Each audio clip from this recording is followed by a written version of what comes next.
Mabilis na tumatakbo mula sa Big Tiger sila Sobo at Ace. Dahil noong sinubukan pala nila itong patayin ay walang kwenta ang parehong mga atake nila. Nang makatakas sila ay naalala ni Sobo kung ayos lang ba si Luffy dahil isa pa daw itong batang iyakin. Giit ni Ace na wala siyang pake kay Luffy nang muntik na silang mahulugan ng malaking puno. At nakitang si Luffy pala ang nagpabagsak nito kaya natuwa nang makita ang dalawang kapatid. Pagsapit ng hapunan ay pinakita ni Luffy ang bago niyang teknik kay Sobo. Pero si Nag-Uri ang tinamaan niya ng suntok ngunit natuwa pa rin si Sobo sa improvement nito. Giit ni Nag-Uri na pinagsisibak niya daw si Luffy ng kahoy kaya lumakas ito. Nang maalala ni Ace na tinalo ng kanyang ama si Nag-Uri ay naisip nitong galit ang matanda kay Gold Roger. Sagot ni Nag-Uri na may utang na loob pa nga daw siya kay Roger dahil hindi sila nito pinatay. Kaya hindi makapaniwala si Ace na hindi galit si Nag-Uri. Nainis si Ace kaya sinugod niya ang matanda. Subalit kahit matanda na ito ay nagawa pa rin niyang matalo si Ace sa labanan. Dinala sila ng matanda sa isang lugar, kung saan masayang ipinakita ni Luffy ang ginagawang barko ni Nag-Uri. At dahil nanalo ang matanda sa duelo nila ni Ace ay nais nitong magpatulong sa paggawa. Dahil nais pa pala nitong hanapin ang kanyang crew sa kabila ng kanyang edad.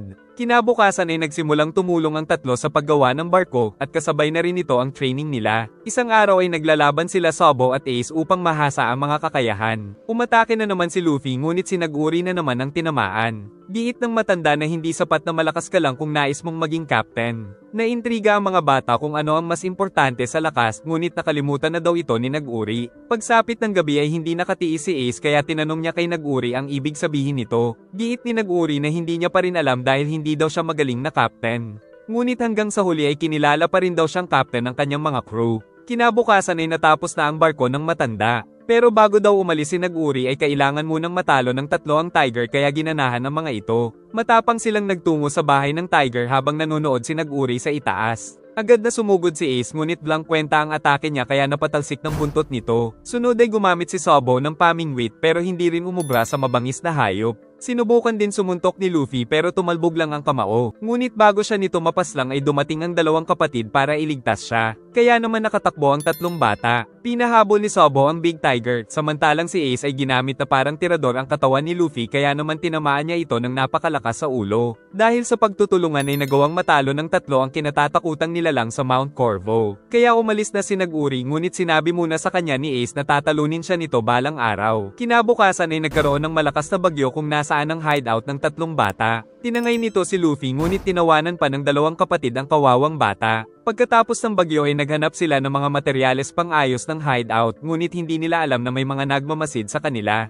Nang magkahiwalay sila ay pinuntahan ng mga ito si Sobo na siyang pakay nila. Saka dumating ang dalawa sakay ng barrel para iligtas ang kapatid. Agad na nagkaroon ng labanan at nagawang matalo ng tatlong bata ang mga tauhan ni Blue Jam. Ngunit nagpaputok ang kanilang captain kaya nagtago sila. Dahilan para mahuli ng mga pirata nang dumating ang mga bantay dahil utos pala ito ng tatay ni Sobo. Pinagbibintangan nito sila Ace at Luffy na bad influence daw sa kanyang anak. Ngunit sinabi ni Sobo na siya ang kusang nagpupunta dito. Saka sinabi ni Blue Jam na sila na daw ang baalang magpatahimik sa dalawang bata. Kaya sinabi ni Sobo na susunod na siya sa nais ng ama basta wag lang sasaktan sila Ace at Luffy. Dahil dito ay napilitang sumama si Sobo pauwi sa bahay nila. Sa hideout nila Blue Jam ay sinisiraan nito si Sobo sa dalawang bata dahil isa daw itong maharlika pero hindi naniniwala ang dalawa. Sinabi ni Blue Jam na palalampasin niya daw ang ginawa nila kay Damulag kung magtatrabaho sa kanya ang dalawang bata. Kaya naman nagtrabaho na lang muna sila para makasurvive. Sa hightown ay bini-brainwash ng ama si Sobo pero hindi ito pumapayag. Kaya sinipa nito ang inuupuan niya. Tapos binayaran na lang nito ang investigador para baliwalain ang mga kaso ni Sobo. Pag-uwi sa bahay ay pinaplastic siya ng kanyang ina na mas favorite ang adopted brother niyang Sip-Sip. Giit ng ama na ito daw ang kapalit ni Sobo kung hindi ito magtitino. Sa loob ng silid ay nag-aalala pa rin si Sobo nang dumating si Boy Sip-Sip para tuksuhin siyang bobo. Nalaman ni Sobo sa adopted brother na susunugin daw bukas ang Great Terminal sa utos ng world government kaya nag-alala si Sobo kila Ace at Luffy. Dahil sa narinig ay kaagad na umalis si Sobo para iligtas ang mga kapatid. Saka nagpunta siya sa mga bantay para alamin pa ang tungkol sa plano kaya nalaman niyang kasabwat pala sila Blue Jam. Kinabukasan ay nalaman ng ama na nakatakas si Sobo sa bahay nila kaya pinag-utos na hanapin ito. Sa pagtatanong-tanong ni Sobo ay nalaman niyang alam pala ng lahat ng maharlika ang masamang balak sa Great Terminal pero wala silang pake. Nang makausap ni Sobo ang isa pang matanda ay nalaman niyang sang-ayon pa ang mga ito na sunugin ang buong Great Terminal kaya napatakbo na lang si Sobo upang sabihan sila Ace at Luffy. Ngunit nakita naman siya ng mga bantay kaya mas nagmadali. Sa pagmamadali ay nabunggo niya pa ang isang flower shop. Pero pinilit niya pa rin kaso nabunggo niya naman ang isang lalaki kaya nahuli na siya ng mga bantay. Sinabi ni Blue Jam sa dalawa na ang mga binuhat pala nilang mga kahon kahapon ay may mga pampasabog. Ngunit bago daw nila sunugin ang lugar ay nais munang malaman ni Blue Jam kung nasaan ang mga kayamanan nila Ace. Samantala si Sobo ay ikinulong ng sariling ama sa bodega. Kaya wala itong nagawa kundi ang umiyak dahil sa mangyayari sa Great Terminal. Pagsapit ng gabi ay nagsimula ang grupo ni Blue Jam na pasabugin ng mga kahon. Mula sa itaas ay nakita din ng mga mountain bandit ang sunog kaya nag-alala sila sa tatlong bata. Sinusubukang tumakas ng mga tao sa Great Terminal ngunit ayaw silang papasukin ng mga bantay. At harap-harapan silang sinarhan ng gate ng mga ito. Nagising ang iba pa dahil nasusunog na ang kanilang mga bahay. At ang malala ay natrap na sila sa gitna dahil sa apoy. Samantala natutuwa pa si Blue Jam dahil nangako pala ang hari sa kanila na gagawin silang mga maharlika pag sinunod ang utos nito. Itinali nila sila Ace at Luffy ngunit buo ang loob ni Ace na tumakas. Sila Blue Jam naman ay ayaw rin pagbuksan ng mga bantay sa kabila ng pangako sa kanila ng hari ng Goa Kingdom. Kaya naisip na ng mga ito na niloko lang sila ng hari. Tagumpay naman na nakatakas sila Ace sa lubid at tumakbo para makaligtas. Samantala si Sobo ay nakatakas na naman pala sa tatay niya. Nagpunta ito sa gate upang pagbuksan ng mga tao pero pinaggugulpi lang siya ng mga bantay. Noong gabing iyon ay kakaiba din ang lakas ng hangin. Dahil nandoon pala si Dragon na nakita ang batang si Sobo na walang malay. Nang magising ito ay sinabi niya kay Dragon na ikinakahiya niyang pinanganak siyang isang maharlika dahil sa napakasama ng mga ito sa kapwa-tao. Giit ni Dragon na nais niyang baguhin ang mundo ngunit sa ngayon ay wala pa siyang sapat na puwersa. Hanggang sa mawala ng malay ang batang si Sobo. Samantala sila Luffy ay patuloy na tumatakbo. Sila Blue Jam naman ay wala na ring matatakbuhan dahil nadamay sa sunog ang kanilang barko. Samantala ang mahal na hari ay naiirita daw sa nakikita niyang sunog sa malayo. Nagtanong ang isang bata kung bakit hindi tao ang turing nila sa mga tagalabas. Sagot ng tatay nitong kasalanan kasi ang ipanganak na hindi isang maharlika. Tapos natuwa pa ang batang nakakainis ang mukha sa paghihirap ng iba. Maging ang tatay nitong pangit ay ngumiti pa bago isara ang bintana. Samantala sinusubukang mag-survive nila Ace at Luffy ngunit nahanap naman sila nila Blue Jam. Tumakbo ang dalawa ngunit na-corner sila ng mga ito. Saka tinanong ni Blue Jam kung nasaan ang kayamanan nila. Dahil dito ay pinakita na lang ni Ace ang dati nilang taguan ng kayamanan. Ngunit para makasuguro ay dinala pa rin sila ng mga pirata. Tinutukan ni Blue Jam ng baril si Ace at sinabing gagamitin nila ang kayamanan para sa paghihiganti sa panloloko na ginawa sa kanila ng mga maharlika. Dagdag pa nitong niloloko lang daw sila ni Sobo dahil mayaman ng mga magulang nito. Pero naniniwala ang dalawang bata na totoo si Sobo sa kanila kaya kinagat ni Luffy ang isang pirata kaya nasaktan siya nito. At akmang tatapusin ang bida ngunit bago ito magawa ay nagkaroon ng kakaibang aura kaya nakatulog ang mga ito maliban sa captain nila kaya binalibag nito si Ace at nais paputukan ng baril.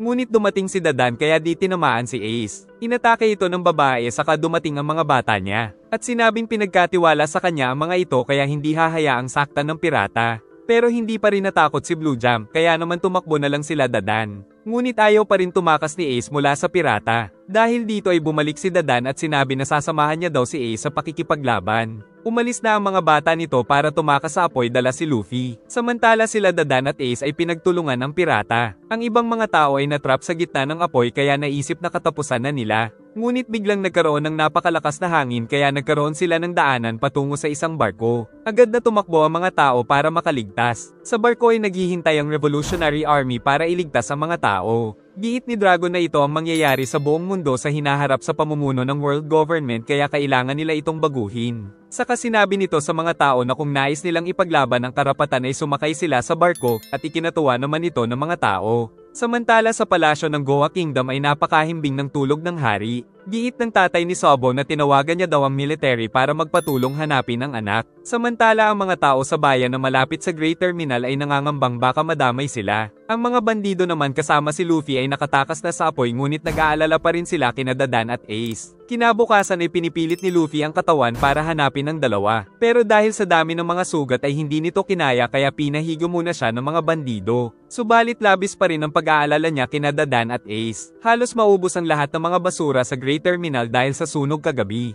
At kung may makita daw silang survivor ay kaagad nilang babarilin. Samantala payapa na rin sa loob ng pader dahil natapos na ang sunog. Si Sobo naman ay nagtatago pa rin sa kanyang ama, dahil hawak na ng militar ang kanyang litrato dahil sa utos ng magulang. Hanggang sa makita na siya ng isang bantay. Nakatikim siya ng isang sapok sa sariling ama dahil lagi siyang tumatakas. Saka pinag-utos ng tatay ni Sobo sa 2 militar na maging personal guards para kay Sobo. Sinabi din ito sa anak na mag-aral bilang isang mabuting maharlika dahil kung hindi ay ipapapatay niya sila Luffy at Ace. Saka dumating ang sip-sip nitong adopted brother at iniwan si Sobo sa silid kaya napaiyak na lang ito. Mula noon ay pinupuntahan na lang siya ng kanyang tutor para mag-aral. Ngunit naiisip pa rin ni Sobo ang kanyang mga kaibigan na naging mga kapatid. Dahil naiisip niyang tila nakakulong siya na parang isang ibon sa tradisyon at paniniwala ng mga maharlika.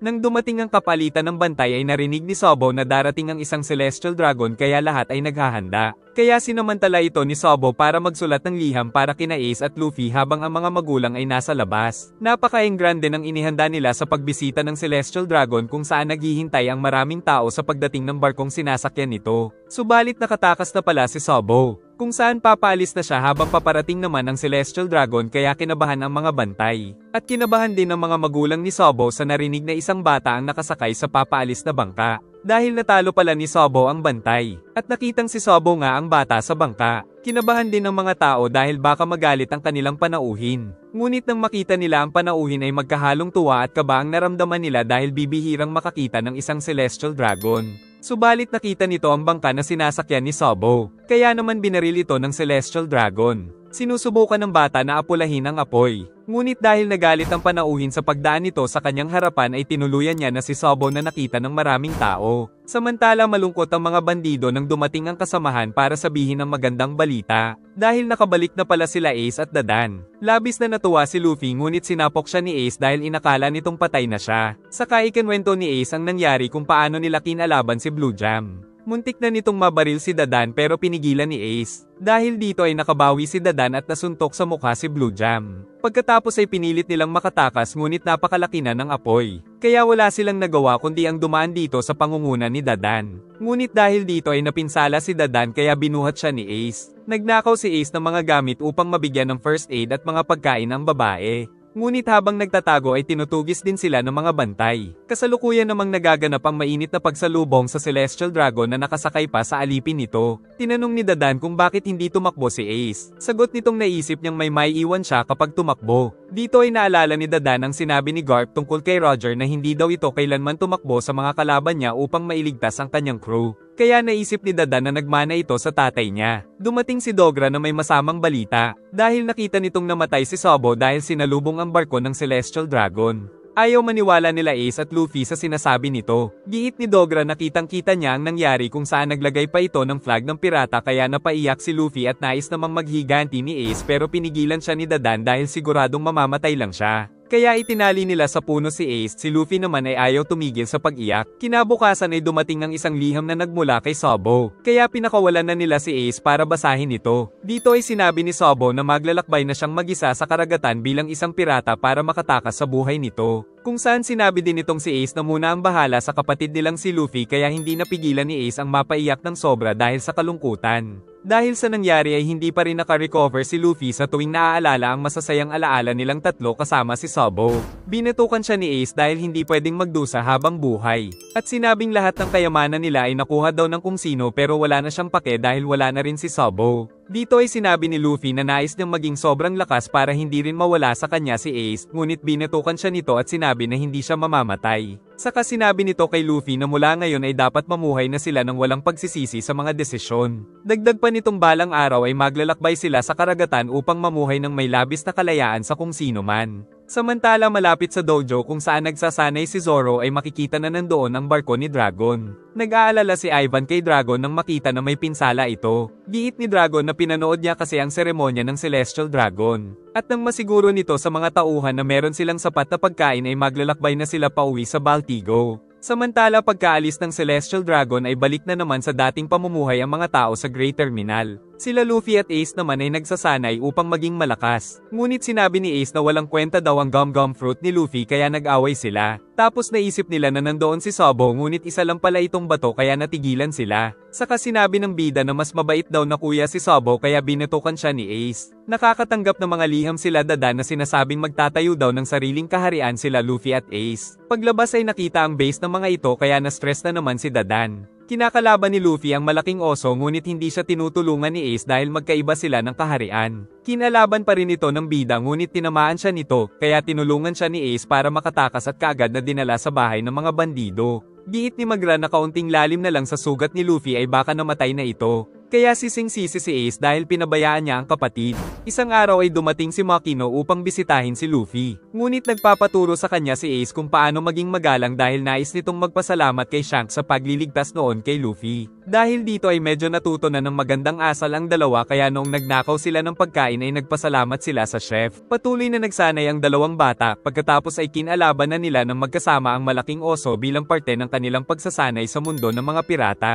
Maging ang mga matatanda ay tinatalo ng dalawang bata, pati na rin ang malaking centipede. Isang araw ay dumating si Garp na ginugulpi sila para sa kanilang pagsasanay na maging malakas. At lumipas ang 7 taon ay 17 years old na si Ace at 14 naman si Luffy. Dahil dito ay dumating na ang tamang panahon para maglakbay si Ace bilang isang pirata sa karagatan. Samantala si Dadan ay nalulungkot ngunit labis na natuwa nang sabihin nila ang mensahe ni Ace na nagpapasalamat sa pagpapalaki sa kanya. Si Luffy naman ay patuloy na nagsanay upang maging malakas bago siya umalis at maging isang pirata. Dumating ang balita sa dyaryo na nakikilala na si Ace bilang isang pirata kaya napahanga si Luffy pero hindi daw siya magpapatalo. Nang maging 17 years old na ang bida ay ayaw siyang makita nila Dadan na umalis. Ngunit bago umalis ang bida ay sinabi nitong ayaw niya daw sa mga bandido pero gusto niya ang grupo nila Dadan kaya napaiyak na lang ang babae. Gamit ang maliit na bangka ay nag-aalala sa kanya ang mga tao pero dito daw nais magsimula ni Luffy. At pag-alis ay nagpaalam sa kanya ang mga tao sa village. Ngunit hindi pa siya nakakalayo ay nagpakita na ang Sea King kung saan siya iniligtas ni Shanks noong bata pa siya.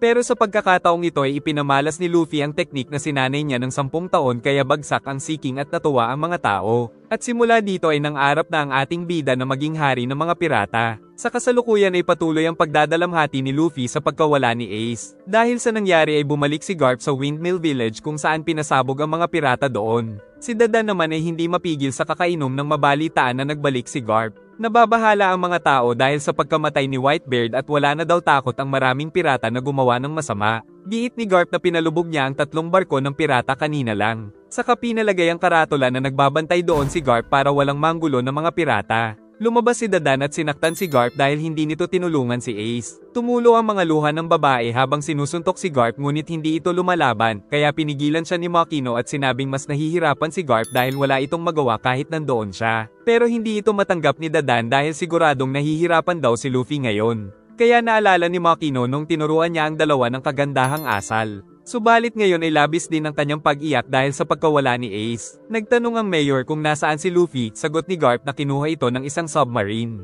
Samantala sa New World ay isinagawa ang pagkilala sa bangkay ng 2 piratang iginagalang nila sa pamumuno nila Shanks at Marco. Saka napansin ni Shanks na kapareho ng ugali ng kapten niyang si Roger ang anak nitong si Ace na hindi tumatakbo kahit na kanino. Samantala si Luffy sa Maiden Island ay patuloy pa rin sa paghihinagpis sa nangyari. Pinipigilan siya ni Jinbei na saktan pa ang sarili. Kaya si Jinbei ang inatake ng ating bida ngunit binalibag lang siya ng fishman para kumalma. Ngunit kinagat naman siya nito kaya inihagis si Luffy at sinakal ito para tumigil. Saka sinabing meron pang natitira sa kanya kahit nawala na si Ace. Dahil dito ay naisip ni Luffy na meron pa siyang mga kaibigan na nagtitiwala at nagmamahal sa kanya bilang kanilang captain kaya hindi na napigilan ng ating bida ang kanyang mga luha habang naaalala ang mga ito. At naisip na nais na niyang makita ang mga kaibigan. Samantala sa Gloom Island kung nasaan si Zoro ay kinalaban niya ang mga unggoy na magaling sa espada. Gumamit siya ng 3 sword style para matalo ang isa nito. Subalit napakarami ng mga ito at ang isa ay binaril pa siya. Saka sumugod ang mga ito ng sabay-sabay.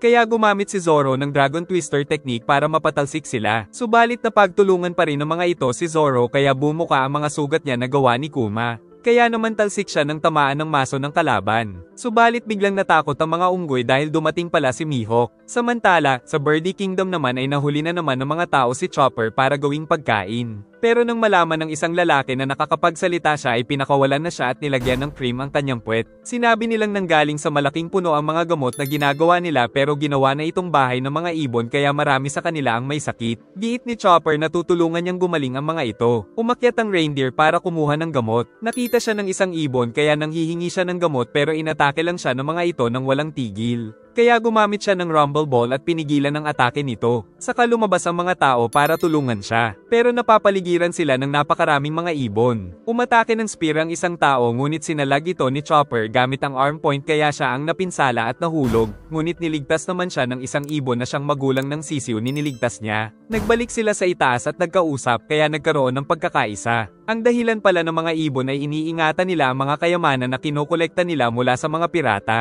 Pero nang malaman na taga dito lang ang mga taong ito ay sila na mismo ang nagbigay ng mga herbs sa kanila. Subalit pagkatapos ay nakatulog na si Chopper. Paggising niya ay naging magkaibigan na ang mga ibon at mga tao. Tapos dumating sa kanya ang balita sa dyaryo. Sa Wetheria naman kung nasaan si Nami ay nagtatanim sila ng mga weather balls. Saka dumating ang dyaryo kaya nalaman ni Nami ang nangyari. Si Usopp naman ay walang tigil sa pagkain kaya nag-aalala si Heracles na gagawin itong pulutan ng mga nilalang doon pero ayaw siyang pakinggan. Saka dumating ang nagdadala ng dyaryo pero pati ito ay gusto niyang kainin. Sa Kamabaka Kingdom naman ay tuluyan ng naging Becky si Sanji. Kung saan binigay sa kanya ng ibon ng dyaryo kaya nalaman ng masamang balita. Sa Tequila Wolf naman ay nailigtas na ng Revolutionary Army ang mga bihag doon kasama na si Robin. Sa kaniyaya ng mga ito na sumama sa kanila si Robin pero ayaw ng dalaga dahil kailangan nilang magkita ng mga kaibigan. Kaya sinabi ng lalaki ang balita tungkol sa mga ito. Sa Baltimore naman ay nakakuha na si Frankie ng mga cola sa laboratory ni Vegapunk. Saka naalala ang nakalaban niyang cyborg na oso na nagpatalsik sa kanya kaya nakita ang taguan ng cola. Tapos dumating ang balita mula sa isang device. Si Brook naman ay patuloy sa paggawa ng kanta nang makita niya ang isang dyaryo tungkol kay Ace. Si Zoro naman ay nalaman mula kay Mihawk na namatay na si Ace na kapatid ni Luffy. Payapa na namimingwit ang Law Pirates nang makita nila sa malayo na may kinakalaban ng isang Sea King at nagawa pa itong matalo. Tapos dumating doon si Rayleigh dahil lumangoy pala ito mula pa sa Sabaody para lang makapunta doon. Di makapaniwala ang Law Pirates dahil maraming Sea King sa Combelt. Saka sinabing ang pakay niya daw dito ay si Luffy. Samantala hindi na makapaghintay ang mga babae na muling makita ang ating bida. Nagpadala muli ng mga pagkain si Boa para kay Luffy at mga kasama nito. At habang papunta sila nag-i-imagine na naman ng Pirate Empress. Pagbalik nila Jinbei ay wala na doon sila Law. Saka nakita niya doon si Rayleigh. Maging si Jinbei ay di makapaniwala na makikita niya si Rayleigh na kanang kamay ng Pirate King. Sinabi ni Rayleigh na umalis na daw sila Law. Samantala kilala din pala si Rayleigh sa isla pero si Luffy lang ang nakikita ni Hancock. At nagsimula na sa pagkain si Luffy para manumbalik ang kanyang lakas. Pero naiinis si Hancock dahil kumakain din si Jinbei. Napag-alaman na tinulungan din pala nila Rayleigh at Shaki sila Boa at mga kapatid nito para makatakas sa Celestial Dragon. Saka tinanong ng Dark King ang bida kung nais ba talaga nitong bumalik kagad sa Sabaody. Naalala ni Luffy na hindi nila kinaya ang lakas ng mga nakalaban doon kaya di niya nailigtas ang mga kaibigan. Dahil dito ay nagsuggest si Rayleigh na magpalakas muna siya para hindi na maulit pa ang naranasan. Samantala si Usopp ay matapang na hinarap ang malaking beetle para makatakas sa isla pero natalo lang siya nito. Giit ni Heracles na pinipigilan daw sila ng mga nilalang na makatakas sa isla. Pero nawawala na si Usopp dahil sinusubukan na naman itong tumakas nang makita ang isang hippo seeking na naaakit sa amoy ng mga pagkain. Inatake siya ng halaman ngunit natalo niya ito gamit ang apoy na bala. Subalit napakarami pa palang naghihintay sa kanyang carnivorous plants para pigilan siyang makatakas sa isla kaya matapang na kinalaban ang mga ito ng mag-isa. Pagkatapos ay gumalaw na naman ang isla dahil nagugutom na naman ang halamang ito. Kaya nahulog si Usopp patungo sa bunganga ngunit iniligtas naman siya ni Heracles na nagtataka kung ano ang nabasa nito sa dyaryo. Giit ni Usopp na kailangan niya nang makita si Luffy dahil namatay ang kapatid nitong si Ace kasabay ng pagbuka ng malaking bulaklak na isla na kinaroroonan nila.